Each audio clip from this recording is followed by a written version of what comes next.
In today's video, I'm going to teach you how to integrate Slack with OpenAI using Zapier.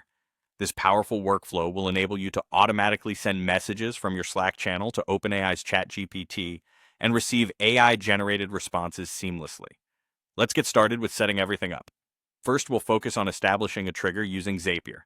Open up your Zapier account and begin by selecting Slack as your trigger app. Once you've chosen Slack, you'll need to determine what will trigger the automated process. In this case, you'll want to choose an event that occurs whenever a new message is posted in a specific channel. This step is crucial because it sets the foundation for automating communication between Slack and OpenAI, ensuring that your workflow is triggered precisely when needed. Moving on to the next part of our automation, you'll need to add an action. Here you'll select either ChatGPT or OpenAI as your action app. This choice allows Zapier to know that once a message arrives from Slack, it needs to process that message using the AI capabilities of OpenAI.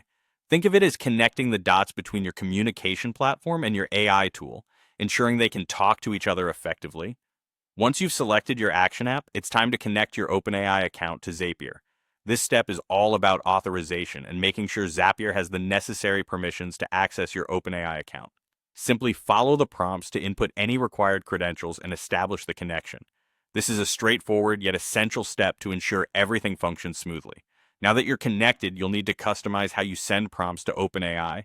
This involves mapping the message received in Slack to the appropriate field in OpenAI's interface. Essentially, you're telling Zapier which parts of the Slack message should be used as input for OpenAI. This customization is where you tailor the interaction to your specific needs, allowing for more precise and controlled outputs. Before we wrap things up, it's time to test your setup. Make sure to run a test to see if everything is functioning as expected.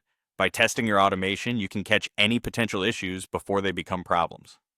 Once you're satisfied with the results, go ahead and activate the workflow by clicking to add the action below your first step. And there you have it. You've now created a workflow that seamlessly sends messages from Slack to ChatGPT and returns intelligent responses. This integration not only saves time, but also enhances your communication with the power of AI. Thank you for watching, and I hope you enjoy exploring the capabilities of this automated setup. Remember to like, subscribe, and let us know if you have any questions in the comments below.